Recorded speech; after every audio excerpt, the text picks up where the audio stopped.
মালদা তৃণমূল নেতা দুলাল সরকারের মৃত্যুর খবরটি ছড়িয়ে পড়তেই রাজনৈতিক মহলে শোকের ছায়া নেমে এসেছে। ইংরেজবাজার পৌরসভার চেয়ারম্যান কৃষ্ণেন্দু চৌধুরী জানিয়েছেন, দুলাল সরকার গুলিবিদ্ধ হয়ে হাসপাতালে চিকিৎসাধীন ছিলেন এবং শেষ পর্যন্ত তার মৃত্যু হয়। মালদা মেডিকেল কলেজ হাসপাতালে মৃত দুলাল সরকারকে দেখতে আসেন রাজ্যের মন্ত্রী ফিরহাদ হাকিম। জেলা সহসভাপতি তথা তৃণমূল কাউন্সিলর মৃত্যুর ঘটনায় গভীর শোকের পরিবেশ সৃষ্টি হয়েছে এলাকায়। এই ঘটনার পর রাজনৈতিক মহলে শোকের ছায়া, মালদার মানুষের মনে ক্ষোভ ও দুঃখের ছাপ স্পষ্ট। Bureau report, news prime Times.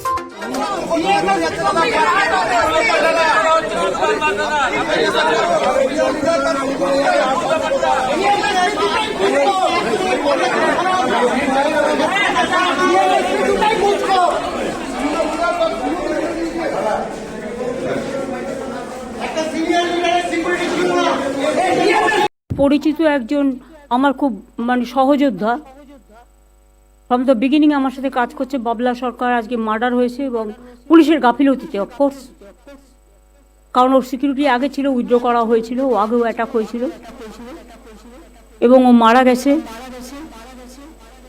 আমি ফিরহাদ হাকিমকে আর সাবিনাকে পাঠাবচ্ছি এক্ষুনি, সেই জন্য আগে আমি আরবান ডিপার্টমেন্ট, মিউনিসিপ্যালিটি ডিপার্টমেন্টে আলোচনা করে ছেড়ে দিচ্ছি, কারণ ওদের ডেটটায় ওরা হেলিতে চলে যাবে, আমি ব্যবস্থা করে দিয়েছি। তো চৈতালির সঙ্গে মুখ্যমন্ত্রী কথা বলো কিছুক্ষণ পর, তারপর বললো ববি আসছে আর গৌতম দেব আসছে, তারা এসে তারপর বসে আমাদের সঙ্গে বসে একটা সিদ্ধান্ত হবে কি করা যাবে আগামী দিনে। কি হয়েছে, ওনার কি মৃত্যু হয়েছে? হ্যাঁ, মারা গেছে, ডাক্তার ডিক্লেয়ার করে দেবে এখন। কতক্ষণ আগে মারা গেছে? কি ডাক্তার যা বলছে ব্রড ডেথ, স্পটে মারা গেছে। হ্যাঁ, কটা গুলি লেগেছে? 3টা গুলি বলছে, 2টো মাথা একটা পিঠে। বলছি কারা হামলা চালালো, কি মনে করছেন? এখন অনেক রকম সব জায়গায় প্রবলেম আছে, সেই প্রবলেমগুলো অ্যানালিসিস করবে পুলিশ। রাজনৈতিক কারণ থাকতে পারে? আমার তো মনে হয় রাজনৈতিক শত্রু ওর ছিল না, তাহলে খুব ভালোবাসতো সবাইকে, সবারই সঙ্গে রিলেশন রাখতো, রাজনৈতিক কোনো ব্যাপার না। শহরের বুকে এই ব্যাপারে দিন দুপুরে গুলি, আমরা খুব আতঙ্কিত। আমি মুখ্যমন্ত্রীকে বললাম তো যে সিকিউরিটিগুলো রিভিউ করা হয়, এখানে কিন্তু দেখেছি সিকিউরিটি রিভিউ হয় না। আমিও তো 17বার বোমগুলি খেয়েছি, ওই যা সিকিউরিটি আছে ইলেকশনের সময়ও বলেছি, এখনও বলছি। নিরাপত্তা নিয়ে আমি তো নিজের সিকিউরিটি নিজেই তৈরি করেছি, নিজের টিম তৈরি করে আমার সিকিউরিটি মেনটেন করি। শহরের নিরাপত্তা নিয়ে তো প্রশ্ন উঠে যাচ্ছে দাদা। স্বয়ং এটা মুখ্যমন্ত্রী দেখছেন সব কিছু। আপনারাও আতঙ্কিত? এই ঘটনার পর তো আতঙ্কিত হওয়ার ব্যাপারই আছে।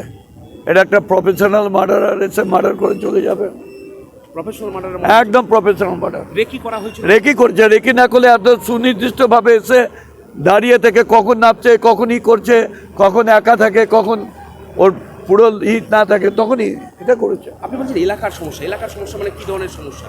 ব্যবসায়িক না অন্য কোনো কারণ?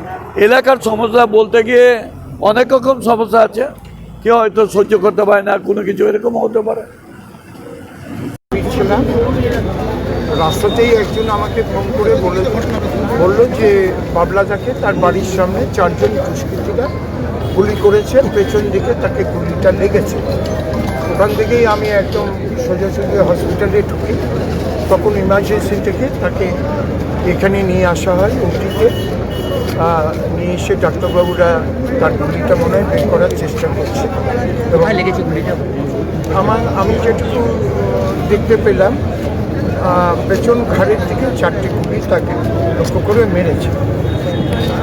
এখন ডাক্তারবাবুরা খুব চেষ্টা করছে, জানি না কি হবে সেটা তো আমি বলতে পারবো। বাড়ির কাছে, মানে বাড়ি থেকে 500 মিটারও দূরত্ব না।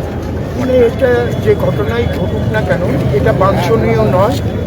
আর এরকম যদি ঘটনা ঘটে তাহলে আমরা জনপ্রতিনিধিরাও তো নিরাপত্তার অভাবে, তাই না? সকালে প্রতিদিনের মতো আজকে সকালবেলায় উনি বেরিয়েছিলেন, যেটা আমি শুনেছি যে উনি তার যে নির্বাচন ক্ষেত্র, তিনি একজন কাউন্সিলর, নিজের এলাকা ঘুরে তারপরে তিনি যেখানে তার যে একটা প্লাইউডের দোকান ছিল সেখানে তিনি যাচ্ছিলেন, ফ্যাক্টরি ছিল প্লাইউডের, সেখানে তিনি যাচ্ছিলেন যাওয়ার পথেই হচ্ছে তাকে ঘেরাও করা হয় কয়েকজন দুষ্কৃতিকারী, তাকে প্রকাশ্য দিবালোকে তারা খুন করে। এটা অত্যন্ত মর্মান্তিক এবং দুঃখজনক ঘটনা। আজকে একজন তৃণমূল কংগ্রেসের শাসক দলের একজন নেতা, দীর্ঘদিনের নেতা, তিনি প্রথম থেকেই আছেন তৃণমূলের সাথে, তৃণমূল যখন তৈরি হয়েছে তখন থেকেই আছেন। তিনি আজকে কয়েকবার তিনি নির্বাচিত হয়েছেন, ওই এলাকার মানুষ তাকে কাউন্সিলর হিসেবে নির্বাচিত করেছেন।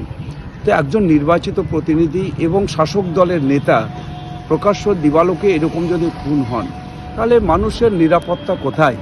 পশ্চিমবাংলায় আজকে হচ্ছে যে এই তৃণমূল শাসিত যে সরকার, তৃণমূল কংগ্রেস পরিচালিত যে সরকার, এই সরকার আজকে পুরোপুরিভাবে তারা হচ্ছে আজকে আইন শৃঙ্খলাকে ভেঙে ফেলেছে। অর্থাৎ পশ্চিমবাংলায় কোনো আইন শৃঙ্খলা বলে কিছু নেই, আইনের শাসন বলে কিছু নেই, আজকে মানুষের কোনো নিরাপত্তা নেই।